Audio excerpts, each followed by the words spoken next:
দিলীপ ঘোষ আর কীর্তি আজাদকে টেক্কা দিতে মাঠে বা শিক্ষাবিদ দূরে যাবে তৃণমূল আর বিজেপি। আমরা মানুষের অধিকারের দাবিতে লড়াইয়ে নেমেছি। দুর্গাপুরে প্রচার সেরে কটাক্ষ করলেন বর্তমান দুর্গাপুরের সিপিএম প্রার্থী সুকৃতি ঘোষাল। গুড ফ্রাইডের সকালে দুর্গাপুরের সিটি সেন্টারের কবিগুরু এলাকায় পদযাত্রার মাধ্যমে শুরু করেন প্রচার। তারপর বেশ কয়েকটি সবজি বাজারে ঢুকে মানুষের সাথে জনসংযোগ সারেন। দুর্নীতিবাজদের দূর করে মানুষের উন্নয়নের কাজ হবে এই কথা জানিয়ে সিপিএমকে ভোট দেওয়ার আবেদন করেন। সিপিএম প্রার্থী সুকৃতি ঘোষাল বলেন, তারা ব্যক্তিগত আক্রমণে বিশ্বাসী নন, তারা মানুষের অধিকার হকের দাবি করেন। 2024 লোকসভা নির্বাচনে তারাই হাসবেন বলেও জানান। পরিতোষীলের রিপোর্ট, সোজাগতা নিউজ, পূর্ব বর্ধমান।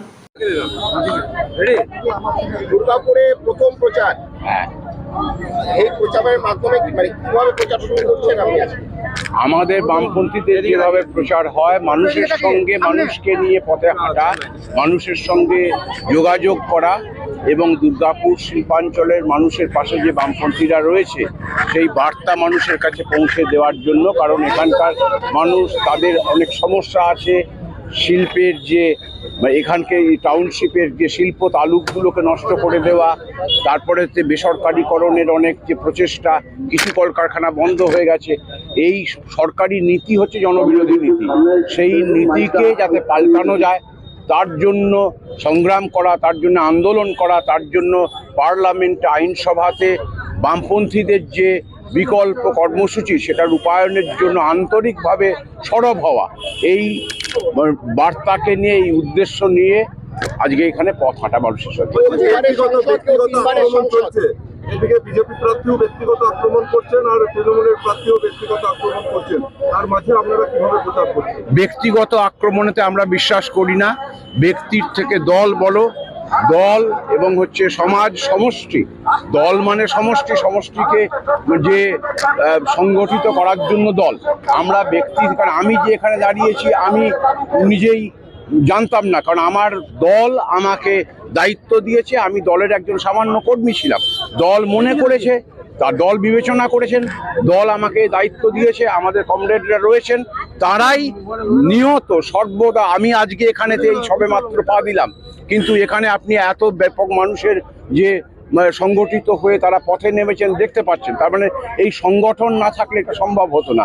আর ব্যক্তি আক্রমণে আমরা বিশ্বাস করি না, অতএব ব্যক্তি আক্রমণ নিয়ে আমার কোনো এখানে মন্তব্য নেই।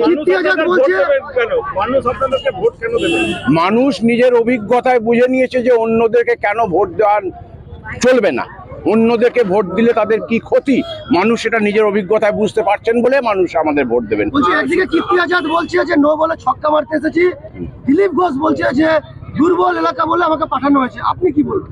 আমি দেখুন, ওই নো বলের ছক্কা কিংবা হচ্ছে খেলা হবে, আমাদের কাছে রাজনীতিটা কোনো খেলা নয়। আমাদের কাছে রাজনীতিটা হচ্ছে ক্ষমতাকে মানুষের স্বার্থে প্রয়োগ করার জন্য ক্ষমতা দখল করা এবং মানুষের স্বার্থেতে ক্ষমতাকে প্রয়োগ করা। আমরা তাই খেলার নীতিতে বিশ্বাস করি না। যারা খেলার কথা বলে তাদের কথা মানে আমরা তাদের সঙ্গে আমাদের রাজনীতির পার্থক্যটা খুব সুস্পষ্ট। সেটা আপনারা যারা মিডিয়াতে কাজ করেন আপনারা জানেন। 2009 সালে সাইদুল হক এখান থেকে জয়লাভ করেছে, তারপর থেকে রক্তক্ষরণ শুরু হয়, পেছোতে থাকেন। এইবারে মানে এই পেছনটা দুটো মানে মহাতারকা বলা হচ্ছে, মানে মিডিয়াতেও বলা হচ্ছে, সাধারণ মানুষও বলছে যে কীর্তি আজাদ আর দিলীপ ঘোষ দুজনে নাকি মহাতারকা। তার সঙ্গে লড়াই করবেন কি করে? সাইদুল হকের ওই জায়গাটাকে ফিরে পাবেন? দেখুন, লড়াইটা তো করবে মানুষ, মানুষকে নিয়ে দল সংগঠন লড়াই করবে। আমি তাদের মাঝে আছি, হয়তো আমি সামনে আছি কারণ দল আমাকে সামনে রেখে লড়াই করতে চায়, কিন্তু লড়াই করবে মানুষ। আর দেখুন, তারকা অনেক বীর প্রার্থী হতেই পারে, কিন্তু তারকা বধের আনন্দ অন্য।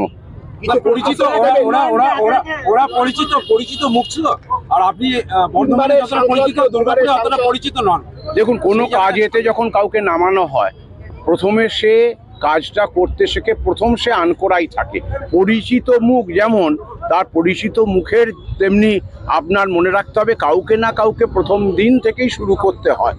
পরিচিত মুখের জন্য কেউ আলাদা ফায়দা পাবে না, কারণ মানুষ বুঝতে পারছে যে পরিচিত মুখ যে দলকে রিপ্রেজেন্ট করছে, যে দলের প্রতিনিধি হিসেবে আসছে, সেই দলের ট্র্যাক রেকর্ড কি সেটা মানুষ বিচার করবে।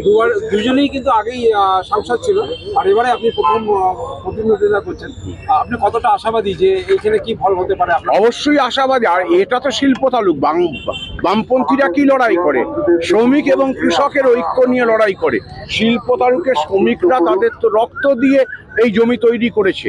যে কোনো কারণেও রাজনৈতিক ভিত্তি দুর্বল হয়ে থাকতে পারে, কিন্তু আপনারা সাম্প্রতিক অতীতের কথা যদি ভাবেন তাহলে বিপুল সংখ্যক মানুষ, আপনারা জানেন যে ইনসাফ যাত্রা হয়েছে, বিপুল সংখ্যক হচ্ছে কম বয়সী মানুষ, তারা বুঝতে পেরেছেন যে বামপন্থীরাই একমাত্র ভবিষ্যৎ, তারা পাশে আসছেন এবং তাদের পাশে তাদের সেই আশাকে ফাঁসা দেওয়ার দরকার, দায়িত্ব হচ্ছে আমাদের।